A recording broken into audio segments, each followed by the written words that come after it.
अस्सलाम वालेकुम। आज का हमारा टॉपिक है प्रेशर से रिलेटेड। लाइक प्रेशर की कौन कौन सी यूनिट होती हैं और प्रेशर की क्या कन्वर्जन होती है। तो आज हम बात करते हैं प्रेशर की। अच्छा भाई, प्रेशर की एक यूनिट होती है एटमॉस्फेयर। इसको लिखते हैं हम एटीएम से। एक होती है हमारे पास एमएम ऑफ एच जी, मतलब मरकरी, इसको हम कहते हैं टॉर। एक हमारे पास होती है पास्कल, जो कि बराबर होती है न्यूटन पर मीटर स्क्वायर के। और एक हमारे पास होती है पीएसआई। अब वो आपसे टेस्ट में पूछ सकता है कि यार 1 एटीएम किसके बराबर होता है, तो आपको पता होना चाहिए 1 एटीएम बराबर होता है 760 टॉर के। एक ये चीज़ आपको पता होनी चाहिए।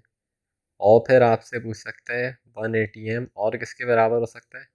ये बराबर होता है 101,325 न्यूटन पर मीटर स्क्वायर के। ये भी पूछ सकता है।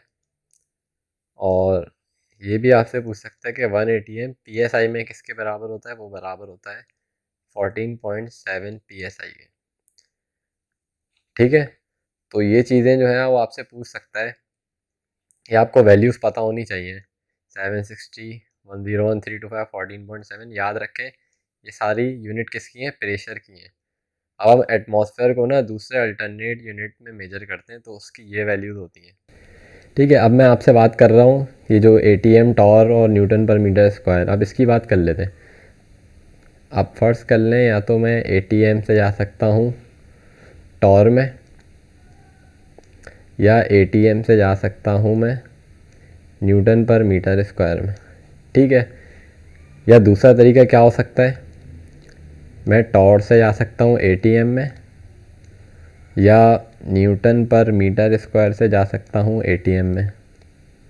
ये चीज़ ज़रा गौर से सुनिएगा, ये एटीएम है, एटीएम खुद दूसरी यूनिट में जा रहा है, और फिर दूसरे उसमें लिखा हुआ है, तीसरे उसमें कि एटीएम खुद आ रहा है किसी में।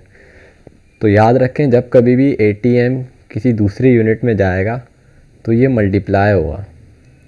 ठीक है, अब टॉर में आने के लिए मैं क्या करता हूँ, 760, तो यहाँ पे लिख दो भाई 760। न्यूटन पर मीटर स्क्वायर में आने के लिए क्या वैल्यू थी, ये वैल्यू थी। तो वो ये आपसे कन्वर्जन पूछ सकता है, जब एटीएम से किसी दूसरी यूनिट में आएंगे तो सिंपल मल्टीप्लाई करेंगे, और जब एटीएम खुद किसी चीज़ में आने वाला होगा तो हम करेंगे डिवाइड। वही वैल्यूज आएंगे, टॉर से वही 760, न्यूटन पर मीटर स्क्वायर से वही वैल्यू 101,325। ठीक है, ये चीज़ क्लियर हुई। ये चीज़ याद रखें बस, एटीएम जब किसी दूसरी यूनिट में आएगा तो क्या होगा, मल्टीप्लाई होगा, और जब एटीएम खुद आएगा तो वो होगा डिवाइड। ठीक है, ये वैल्यूज़ वही हैं जो मैंने लिखी हैं। तो ये तो बात हो गई प्रेशर की कन्वर्जन की। ठीक है, अब हम बात करते हैं वॉल्यूम की भी कन्वर्जन की साथ साथ।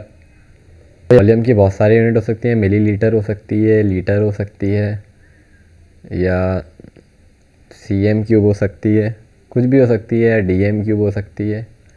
ठीक है, इसकी भी कन्वर्जन वो कभी कभी पूछता है, तो आए इसका चार्ट बना लेते हैं।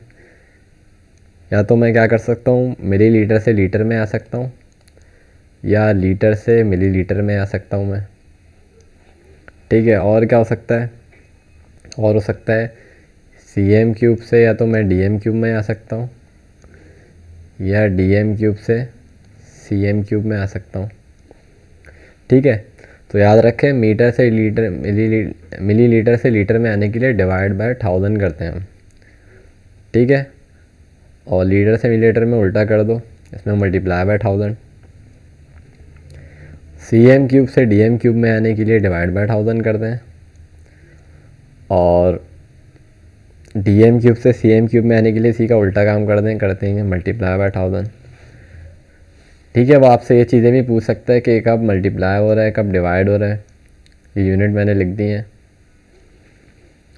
ठीक है, अब कुछ और बात करते हैं। आपसे वो कुछ और भी यूनिट पूछ सकता है, लाइक मैं बोलूँ यार किलो जूल से अगर आपको जाना हो जूल में तो क्या करेंगे। आपको पता होना चाहिए मल्टीप्लाई बाय 1000 करेंगे, इसी का उल्टा होगा तो डिवाइड हो जाएगा। सेम ऐसी एक यूनिट होती है कैलोरी। ठीक है, तो आपको पता होना चाहिए कैलोरी को सी एल से लिखते हैं। अगर मैं बोलूँ कैलोरी से आपको जाना है जूल में, तो आप क्या करेंगे, मल्टीप्लाई बाय 4.2। ठीक है, होप सो ये कन्वर्जन आपके समझ में आई होंगी, इसकी तैयारी कर लें अच्छे से। अल्लाह हाफ़िज़।